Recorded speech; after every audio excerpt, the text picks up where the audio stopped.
Hey Nick, I know this is my third video to you now, and you're probably getting tired of watching a half hour of me try to explain something that I don't even fully understand. Um, but, once I get started thinking about something, it's hard to stop, and I figured I may as well um, vent or voice my thoughts in case you or anybody else found them interesting. And what I did find interesting is that book that you mentioned by Dennett, Freedom Evolves, because I haven't actually read that book, and so I figured I'd go over to the Wikipedia page for that book and see what they had to say about it. And I know that a few paragraphs on Wikipedia isn't necessarily the best synopsis of a book by Daniel Dennett, but I'm going to read it out loud, and if you disagree with something that they said or some way that they characterized what Dennett was arguing for in the book, let me know, and I'll try to figure out some new way of responding to it. But I'm going to read this and see what I think about his argument or his attempt to understand consciousness and personhood. So the synopsis offered on Wikipedia is, as in Consciousness Explained, Dennett's other book, Dennett advertises the controversial nature of his views extensively in advance. He expects hostility from those who fear that a skeptical analysis of freedom will undermine people's belief in the reality of moral considerations. He likens himself to an interfering crow who insists on telling Dumbo he doesn't really need the feather he believes is allowing him to fly.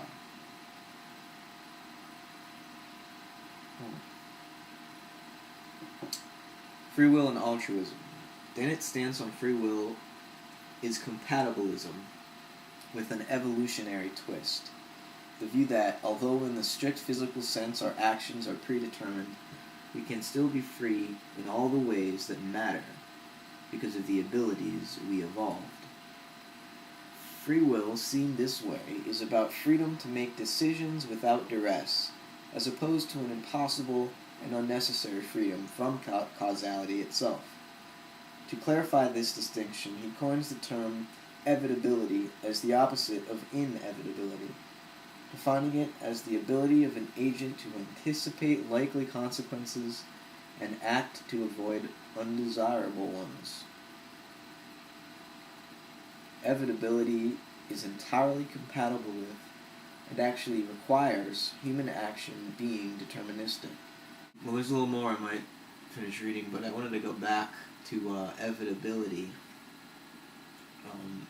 because he's saying there are certain things that are inevitable, those things being physical causes and their effects, but there's this ability of an agent to anticipate likely consequences and act to avoid undesirable ones.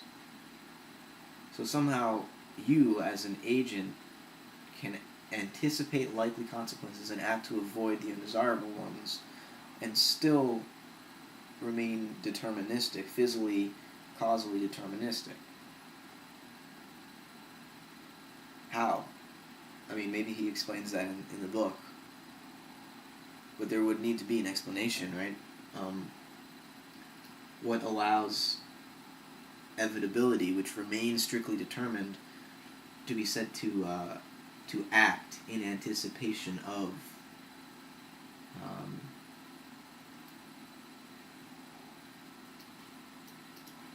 to have desires in a deterministic world seems kind of pointless. Why would that even evolve in the first place? Why would matter ever begin to feel if that were just going to be a distraction, a useless, epiphenomenal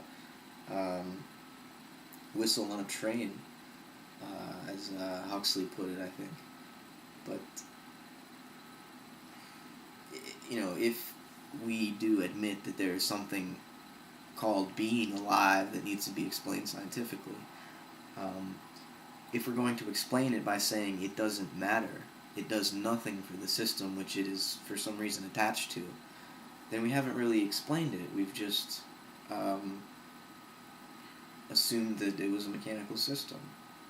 And because it was a mechanical system, assumed that consciousness could have nothing to do with it other than, some weird thing that it's like to feel being a machine. But I don't think Dennett or materialists typically would consider that. It's like death isn't really something that comes into your consideration when you're doing science. It's too existential for that. You can't theorize about it. So a scientist or a positivistic philosopher doesn't really have much to say about it. But I would think if you're going to understand life, the natural phenomenon of life, you would have to come to terms with death, your own death included, and also birth, which this is what distinguishes, at least so far, organisms from machines. Organisms are born; they have a history, and in being born, they self-produce. They exist autonomously, dependent upon an environment, but causally closed such that it becomes self-determined rather than environmentally determined.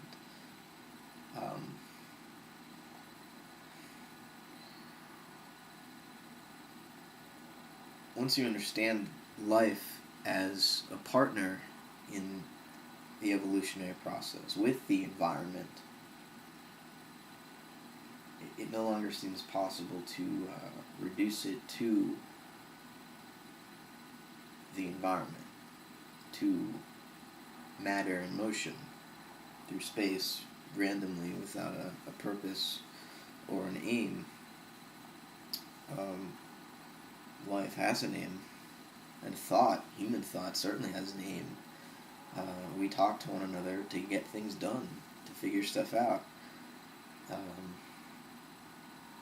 and to express our feelings as well. But that's also just to get something done, to communicate.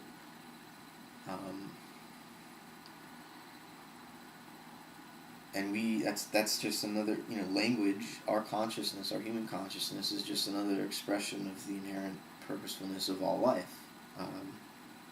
Our communication is just like the genetic communication that all of the rest of life uses to communicate with itself.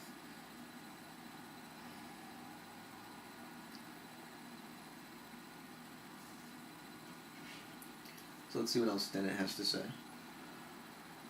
Dennett also suggests that adherence to high ethical standards might pay off for the individual, because if others know your behavior is restricted in these ways, the scope for certain beneficial mutual arrangements is enhanced. This is related to game-theoretical considerations. In the famous prisoner's dilemma, moral agents who cooperate will be more successful than non-moral agents who do not cooperate. Cooperation wouldn't seem to naturally arise, since agents are tempted to defect and restore a Nash equilibrium, which is often not the best possible solution for all involved. Then it concludes by contemplating the possibility that people might be able to opt in or out of moral responsibility. Surely, he suggests, given the benefits, they would choose to opt in, especially given that opting out includes such things as being imprisoned or institutionalized. Okay, Dennett just told us earlier that everything is determined, but now he's telling us that agents can choose to opt in or opt out depending on the given benefits. So, maybe in the book, again, he explains how a determined biological system gains the ability, at least in human beings, to choose anything. What does he mean by choose if he's saying we're determined machines?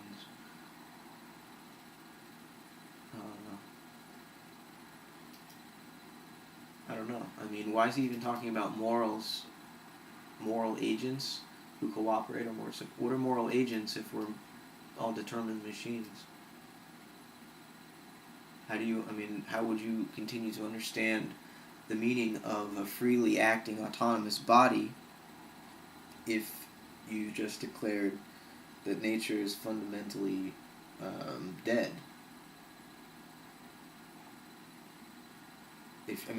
I think we should be talking about moral agents, obviously, but I don't understand how Dennett gets there, assuming what we just read